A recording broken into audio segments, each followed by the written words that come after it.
അസ്സലാമു വറഹ്മത്തുള്ളാഹി വബറകാതുഹു. മറ്റൊരു വെള്ളിയാഴ്ച എത്തിച്ച അല്ലാഹു സുബ്ഹാനഹു വ തആലക്ക് ആദ്യമായി സ്തുതി അർപ്പിക്കുന്നു. അൽഹംദുലില്ലാഹ്. എല്ലാവരോടും ഈ വിനീതൻ മറ്റന്നാൾ ഞായറാഴ്ച നാട്ടിലേക്ക് യാത്ര തിരിക്കുകയാണ്. ഇൻഷാ അല്ലാഹ് നിങ്ങളുടെ വിലയേറിയ പ്രാർത്ഥനയിൽ ഉൾപ്പെടുത്തുക. പരിശുദ്ധമാക്കപ്പെട്ട ഹജ്ജിന് അവസരം ലഭിച്ചു, അതുപോലെ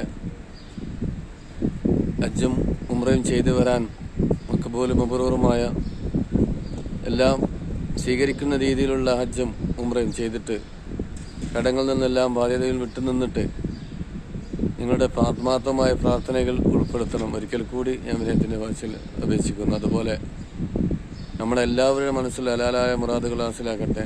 മരിക്കുന്നതിന് മുമ്പ് ആ പുണ്യഭൂമി സന്ദർശിച്ചിട്ട് മരിക്കാൻ നമുക്ക് എല്ലാവർക്കും തൗഫീഖ് നൽകട്ടെ.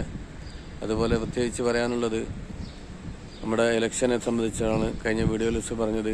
വളരെ ഗൗരവം ഉൾക്കൊണ്ടിട്ട് അതിൻ്റെതായ രീതിയിൽ അതിനെ ഉൾക്കൊണ്ടുകൊണ്ട് ഫാസിസ്റ്റ് ഭരണത്തെ തൂത്തെറിയാനും ഒരു നല്ലൊരു ജനാധിപത്യ ഭരണം ഇന്ത്യയിൽ ഉൾപ്പെടുത്താനുള്ള ശ്രമത്തിൻ്റെ ആദ്യഘട്ട വോട്ടെടുപ്പാണ്. ഇൻഷാ അല്ലാഹ് നല്ല സമാധാനപരം നടക്കാനും അതിനുള്ള പ്രാർത്ഥനകൾ ഉൾപ്പെടുത്തുക.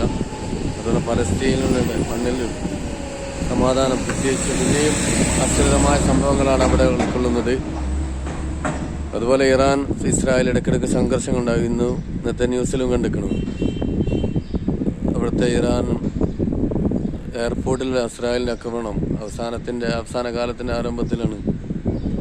അതുപോലെ മുസ്ലിം ലോകത്തുള്ള മുസ്ലിം സമൂഹത്തിന് ന്യൂനപക്ഷങ്ങൾക്കും എല്ലാം അല്ലാഹു സുബ്ഹാനഹു വ തആല രക്ഷ സമാധാനം നൽകട്ടെ എന്ന് പ്രാർത്ഥിച്ചുകൊണ്ട് നിർത്തുന്നു. ആമീൻ വറഹ്മത്തുള്ളാഹി റബ്ബിൽ ആലമീൻ.